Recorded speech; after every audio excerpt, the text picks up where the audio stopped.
오늘 같이 묵상하실 말씀은, 같이 보실 말씀은 길과 진리와 생명 되신 예수님입니다. 1절입니다. 너희는 마음에 근심하지 말라. 하나님을 믿으니 또 나를 믿으라 라고 말씀하고 계세요. 왜 너희는 마음에 근심하지 말라 라고 말씀하셨을까요? 예수님께서 잡히시기 전날 제자들을 모아놓고 성만찬을 하신 후 주신 말씀입니다. 너희는 마음에 근심을 하지 말라. 두려움에 빠진 제자들을 격려하는 말씀이에요. 두려움에 빠진. 예수님께서 이런 말씀을 하시는 것은 그들에게 두려움이 있었기 때문입니다. 두려움이 있었어요. 때는 예수님께서 잡히시기 전날이었어요. 예수님은 자신을 배반할 제자가 있을 것이라고 말씀하셨습니다. 그는 가룟 유다였어요. 그는 이 다락방 강화가 시작되기 직전에 그 자리를 떠났다고 요한복음 13장 30절에 말하고 있습니다. 요한복음 13장 30절에 유다가 그 조각을 받고 곧 나가니 밤이러라 라고 말하고 있어요. 이어서 예수님은 베드로가 오늘 밤 닭 울기 전에 자신을 3번 부인할 것이라고 말씀하셨습니다. 베드로는 예수님의 12 제자 중 수제자였어요. 가장 열정이 있었고 매사 앞장서서 주님을 향한 믿음과 신뢰를 드러냈던 제자였습니다. 그런데 바로 그 베드로가 예수님을 배반할 것을 말씀하셨어요. 그러니까 제자 중에 누구 한 명은 배신할 거고 가장 수제자인 베드로는 부인할 거라고 말하고 있는 거예요. 가장 크게 제자들이 근심한 이유는 예수님께서 떠난다고 말씀하셨기 때문입니다. 예수님의 떠나심에 대한 말씀은 십자가와 부활 그리고 승천에 대한 말씀이에요. 그것은 구원의 역사에 이르는 과정이었지만 제자들은 근심할 수밖에 없었어요. 제자들은 예수님을 3년 동안 따랐습니다. 부족한 점도 많이 보였지만 그래도 주님과 함께 하기로 나름대로 다짐한 자들이었어요. 스승이 떠난다는 말씀을 반복해서 하실 때 그들은 그 의미도 정확히 몰랐을 뿐 아니라 그 말씀 자체만으로도 근심하지 않을 수 없었습니다. 제자들은 예수님을 3년 동안 따라다녔는데 주님과 함께 마지막 밤을 보내고 있는 상황에서 그분의 말씀을 이해하지 못하고 있어요. 그래서 근심했습니다. 우리도 마찬가지예요. 우리가 믿음이 있다 함에도 불구하고 근심하는 이유는 우리가 주님을 잘 알지 못할 때가 많다는 거예요. 우리가 믿음이 있다고 말하지만 우리가 근심과 두려움 가운데 있다는 것은 정말 온전한 믿음이 없을 때 나타나는 행동인 거죠. 하나님의 사랑과 섭리, 은혜, 인도하심에 대해서 잘 알지 못하기 때문에, 확신하지 못하기 때문에 우리가 그런 행동을 할 때가 많다는 것입니다. 이러한 가운데서 주님은 마지막 날 밤 예수님의 말씀을 오해하고 두려워하는 제자들에게 이렇게 말씀하고 계세요. 뭐라고 말씀하고 계세요? 1절입니다. 1절 다 같이 들어가겠습니다. 시작. 너희는 마음에 근심하지 말라. 하나님을 믿으니 또 나를 믿으라. 아멘. 여기서 믿다라는 동사는 둘 다 명령형이에요. 명령형이라는 건 그냥 믿으라고 강력하게 말하는 거예요. 그냥 믿고 싶으면 믿고 말라 이런 말이 아니에요. 명령형이라는 거는 강력하게 말해서 무조건 해야 되는 명령, 군대에서 말하는 명령과 똑같은 거예요. 믿으라. 예수님이 제자들에게 너희가 하나님을 믿고 그리고 또 나를 믿으라고 말씀하고 계신 겁니다. 예수님은 근심으로 두려워하는 제자들에게 하나님과 나를 믿으라고 말씀하고 계세요. 믿음이 없이는 이 두려운 세상을 이길 수 없기 때문입니다. 제자들이 두려워하는 일은 결국 믿음의 문제였어요. 믿음의 문제. 우리들도 예수님을 정말로 믿고 있는가요? 예수님 정말 믿고 있습니까? 성도님들은 구원을 믿으며 부활을 믿습니까? 여기서 말하는 믿음은 무엇을 말하는 건가요? 우리가 이번 주에 고난주간을 보내고 이번 주일에 부활주일을 보냅니다. 우리는 흔히 믿음의 지적인 동의로 생각할 때가 있어요. 머리로만 생각하는 동의로 믿음을 말할 때가 있습니다. 쉽게 예를 들자면 예수님이 부활하신 것을 믿습니까? 라고 물었을 때 저는 예수님이 부활한 것을 믿어요. 외국에 나가면 Are you Christian? 하면 I'm Christian 라고 말하는 거랑 똑같은 거예요. 라고 대답할 때 대부분의 그 대답은 지적인 동의가 많습니다. 야고보서 2장 19절에 이렇게 말하고 있어요. 뭐라고 하고 있냐? 내가 하나님을 한 분인 줄 믿느냐? 잘하는도다. 귀신들도 믿고 떠느니라. 이 말씀은 뭐냐면 이 문맥상으로 봤을 때 귀신도 믿어요. 믿는데 지적인 동의로 말하는 거죠. 이것은 지적인 동의이지 믿음이 아니에요. 진정한 믿음이란 무엇이냐? 진정한 믿음이란 단순히 지적인 동의가 아니라 인격적인 신뢰이며 의지하는 마음을 포함한 것을 믿음이라고 말합니다. 하나님을 믿고 또 나를 믿으라고 하실 때 그 말씀은 그분의 사랑과 관심과 인격과 보호하심을 믿고 전적으로 그분을 신뢰하고 의탁하라는 말씀이에요. 내가 단순히 믿어요, 하나님 믿어요, 예수님 믿어요, 예수님 살아계신 믿어요 라고 하는 게 아니라 그 살아계신 믿고 그 모든 걸 내려놓고 주님 앞에 나아가는 것을 바로 믿음이라고 한다는 거예요.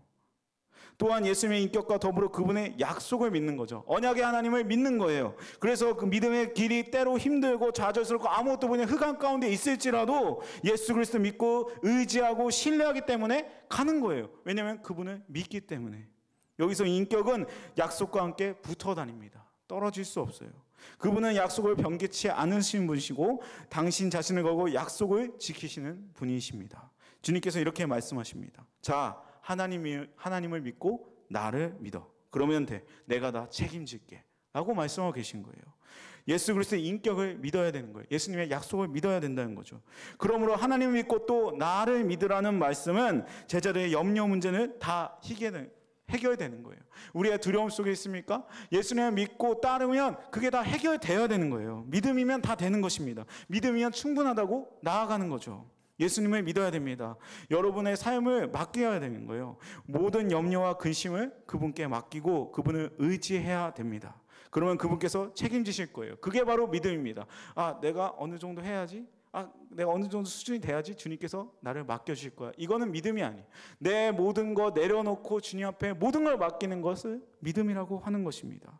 아니, 이미 책임지고 계시는 거죠. 다만 내가 맡기지 못할 뿐입니다. 그러므로 근심하는 것이에요. 주님은 이미 승리하셨는데 내가 맡기지 못함으로 내 안에는 여전히 근심이 남아 있는 것입니다. 주님의 믿음으로 마음의 평안을 누려야 되는 거예요. 두 번째, 주님께서 근심하는 자들에게 주시는 말씀은 천국에 대한 확실한 보장이에요. 우리 2절, 3절 다 같이 읽도록 하겠습니다. 시작. 거할 곳이 많도다. 그렇지 않으면 너희에게 일렀으리라. 내가 너희를 위하여 거처를 예비하러 가노니 가서 너희를 위하여 거처를 예비하면 내가 다시 와서 너희를 내게로 영접하여 나 있는 곳에 너희도 있게 하리라. 아멘. 내가 너희를 위하여 처소를 예비하러 가노니 라고 말하고 있어요. 그러면 이때 예비하는 걸까요? 마태복음 25장 34절 바로 이어서 같이 한번 읽도록 하겠습니다. 시작. 그때 임금이 그 오른편에 있는 자들에게 이르시되 내 아버지께 복받을 자들이여 나와 창세로부터 너희를 위하여 예비된 나라를 상속받으라 라고 말씀하고 계세요. 그럼 여기서 뭐라고 말씀하고 계시죠? 천국은 창세 전에 예비되었다고 말하고 있어요. 그러니까 천국은 창세 전에 예비되었다 하였으므로 예수님께서 천국을 예비하러 가신다는 뜻으로 말씀하는 게 아니라 여기서 천국은 하나님께서 창세 전에 예비해 놓았으므로 죄로 말미암아 우리가 갈 수 없게 된 상태에서 예수님의 택한 백성의 죄를 십자가에서 대속하여 구속의 세계로 예비하신 성도들을 구원받게 하신다는 얘기인 거죠. 그러니까 천국은 창세 전에 예비되었는데 우리가 죄 때문에 가지 못하는 것을 이제 예수 그리스도가 십자가로 통해서 부활로 통해서 우리를 갈 수 있게 하신다는 거죠. 여기서 2, 3절을 막 묵상하다 보면 너무나 어렵게 느껴질 때가 있어요. 너무나 어렵고 이 문장이 어떤 뜻인가 어렵게 다가올 때가 있습니다. 하지만 2, 3절이 나타내고자 하는 분명한 것이 있어요. 무엇이냐? 천국의 확실성이라는 거예요. 천국의 확실성. 천국은 약속된 실제라는 점입니다. 그곳이 어디인지, 얼마나 큰지, 어떤 모양으로 되어 있는지, 어떻게 살아갈 수 있는지는 사실 별로 아는 것이 없어요. 그러나 분명한 것이 있는데 그곳은 주님이 있는 곳이라는 거예요. 2절, 3절 한번 다시 볼까요? 가서 너희를 위하여 거처를 예비하면 내가 다시 와서 너희를 내게로 영접하여 나 있는 곳에 너희도 있게 하리라. 아멘. 여기서 뭐라고 하고 있어요? 나 있는 곳에 너희도 있게 하리라 라고 말씀하세요. 이것이 바로 천국입니다. 주님은 분명히 나 있는 곳에 너희도 있게 하리라 라고 말씀하심으로써 그분과의 관계성을 강조하고 계세요. 주님은 본문에서 제자들에게 천국을 당신과 여전히 함께 하실 곳으로 말씀하고 계십니다. 주님의 떠나심으로 불안하고 두려워하는 제자들에게 내가 영원히 너희들과 함께 할 것이며 바로 그것을 준비하고 다시 너희에게 올 것이라고 말씀하고 계세요. 여기서 4절 5절 다 같이 읽도록 하겠습니다. 4절 5절입니다. 시작. 내가 어디로 가든지 그 길을 너희가 아느니라. 도마가 이르되 주여 주께서 어디로 가시는지 우리가 알지 못하거늘 그 길을 어찌 알겠사옵나이까. 아멘. 아버지께로 가는 길은 예수 그리스도시고 이것은 예수님께서 전에 제자들에게 여러 번 가르쳐 주셨어요. 그런데 예수님의 말씀에 대해 제자들은 듣고 전혀 이해하지 못합니다. 이제 베드로를 대신해서 현실주의자고 회의주의자니 도마가 물어봐요. 5절입니다. 주여 어디로 가시는지 우리가 알지 못하거든 그 길을 어찌 알겠사옵나이까 라고 물어요. 도마가 세상적이고 육신적으로만 생각하기 때문에 예수님이 가시는 곳이 그 길도 알지 못했다는 거죠. 여기서 우리가 여러 가지를 생각할 수 있어요. 첫 번째 뭐냐? 영적 세계와 육적 세계는 다르다는 거예요. 사람의 일상적인 생각은 육적이고 이성적이고 합리적입니다. 그래서 사람은 상식을 기초로 해서 대화를 나누고 이런 것을 어렸을 때부터 익숙해져 있어요. 따라서 영적 문제가 들어오면 육적 사고와 충돌을 일으키게 되는 것입니다. 예를 들어볼까요? 예를 들어보면 교회는 영적 공동체로서 세상의 도덕, 윤리, 합리성의 잣대로 되면 맞지 않을 때가 있어요. 어떤 거냐? 왜 교회는 돈을 많이 들여 지역에 봉사를 하느냐?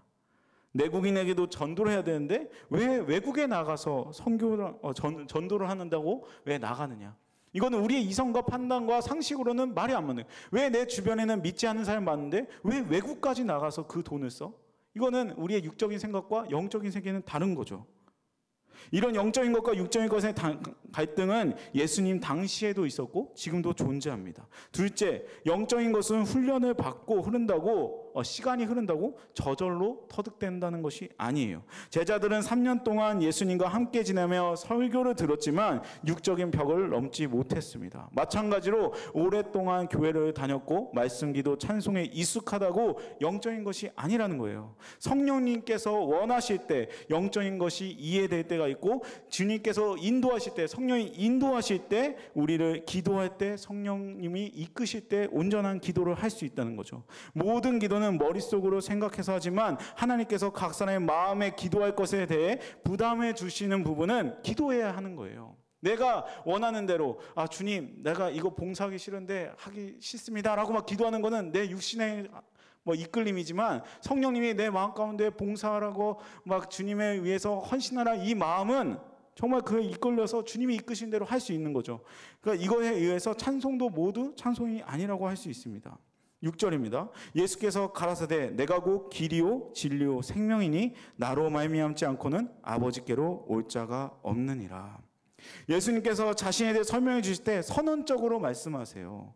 쉽게 말해 나는 무엇이고 무엇이다 라는 선언입니다. 그런 표현은 요한복음에 7번 나와요. 6장 35절에 나는 생명의 떡이요 라고 말하고 있습니다. 8장 12절에 나는 세상의 빛이다. 10장 7절에서 9절에 나는 양의 문이다. 10장 11절에 14절에 나는 선한 목자다. 11장 25절에서 나는 부활이요 생명이다. 14장 6절에서 나는 길이요 진리요 생명이다. 15장에서는 나는 포도나무다 라고 선언하고 있습니다. 도마는 굉장히 합리적이고 현실적인 사고를 가진 사람이었지만 예수님의 말씀을 이해하지 못했어요. 도마는 예수님께 길이라는 단어를 하나 던졌습니다. 도대체 길이란 무엇인가요? 인생의 가장 기본적인 문제가 길이라는 단어 속에 집중되어 있습니다. 길. 철학에서 중요한 질문 3개가 있습니다. 나는 어디서 와서 무엇을 하다가 어디로 가는가? 라는 것이에요. 이것이 바로 길입니다. 인생의 길이란 세상 사람들에게만 적용되는 것이 아니라 영적 문제에서도 동일하게 적용되는 거예요. 이에 대해 예수님께서 6절을 통해 말씀하십니다. 우리 6절 다시 한번 같이 읽도록 하겠습니다. 시작.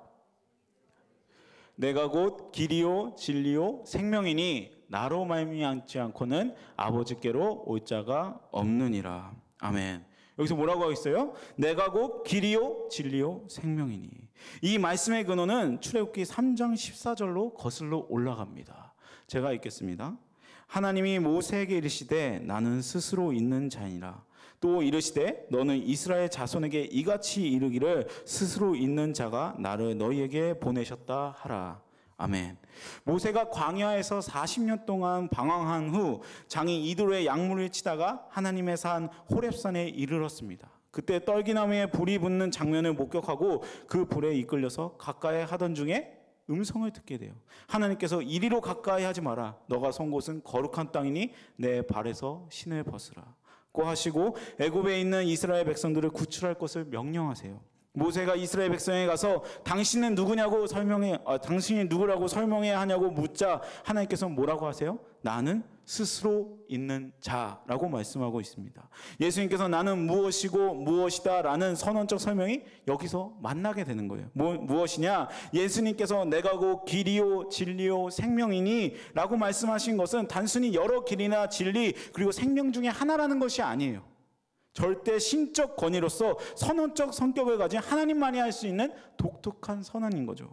천국으로 가는 유일한 길은 예수님, 우리가 천국으로 갈 수 있는 유일한 길, 진리, 생명은 예수님이라는 사실입니다.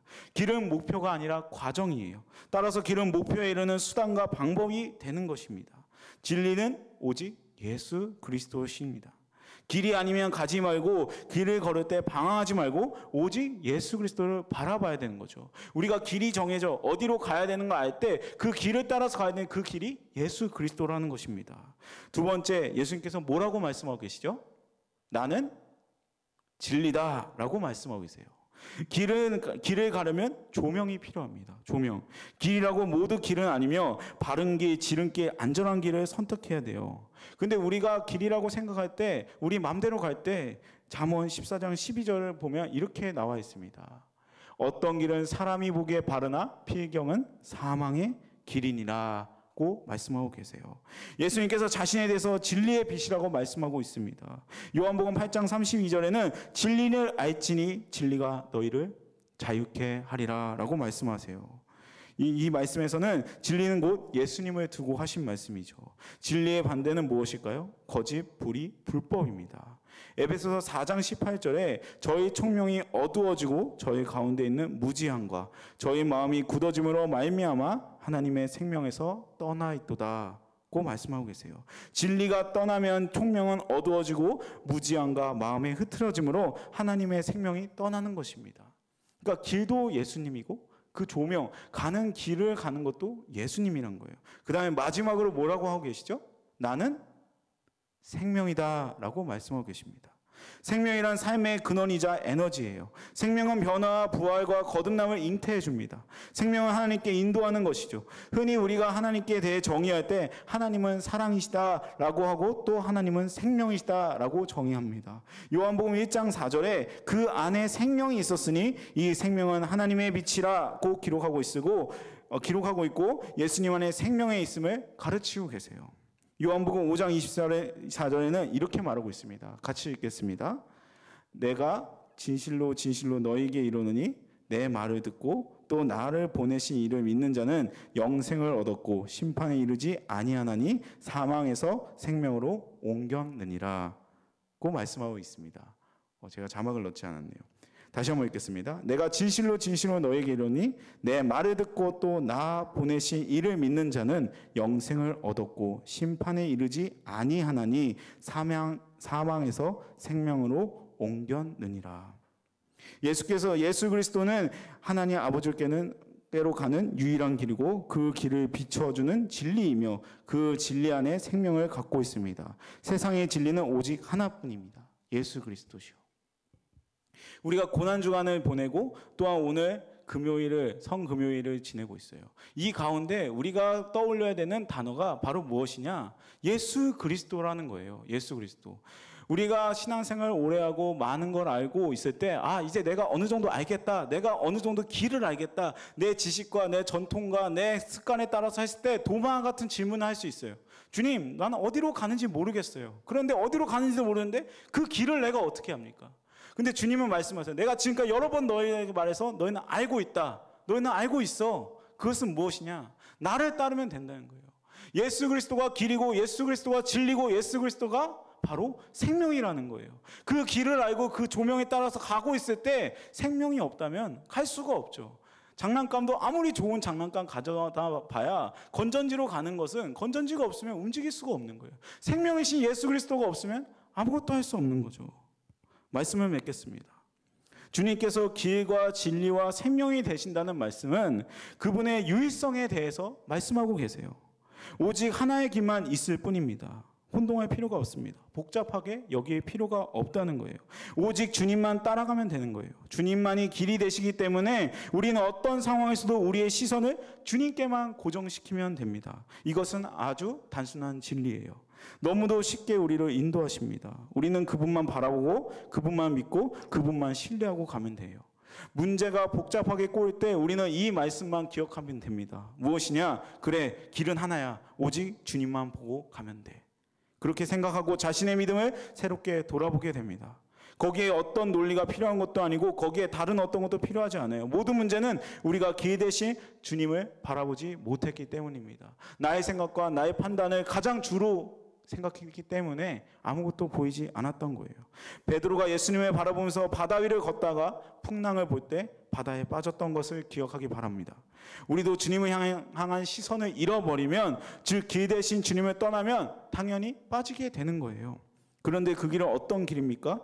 그 길은 앞서 말했듯이 진리의 길이며 생명의 길입니다.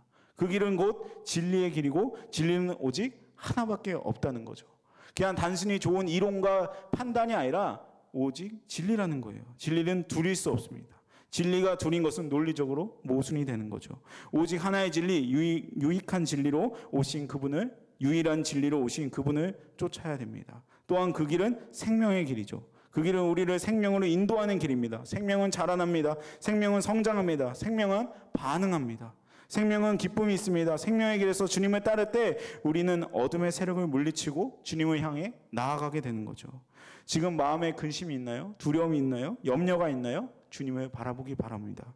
주님만 바라보십시오. 길이요 진리요 생명이신 주님만 바라보고 나아가기 원합니다. 우리의 삶 속에서 감사와 기쁨과 은혜가 있을 수밖에 없는 거죠. 주님을 바라보고 나갈 때 주님과 동행하는 저와 여러분에게 간절히 소망합니다. 아멘. 같이 기도하도록 하겠습니다. 아버지 하나님, 이 시간 주님을 다시 한번 바라봅니다. 길과 진리와 생명이신 주님을 바라보며 우리가 다른 것을 바라보고 있다면 다시 한번 주님 앞에 엎드려지기 원합니다. 주님의 십자가를 바라보기 원합니다. 부활의 신앙을 다시 한번 떠올리기 원합니다. 주님 우리를 붙잡아 주시고 다시 한번 주님의 이름으로써 다시 일어날 수 있도록 주님 함께 하시옵소서. 주님, 우리와 모든 것들, 우리의 두려운 모든 것들 주님 앞에 내려놓게 하여 주옵소서. 이 모든 것 예수님의 이름으로 기도합니다.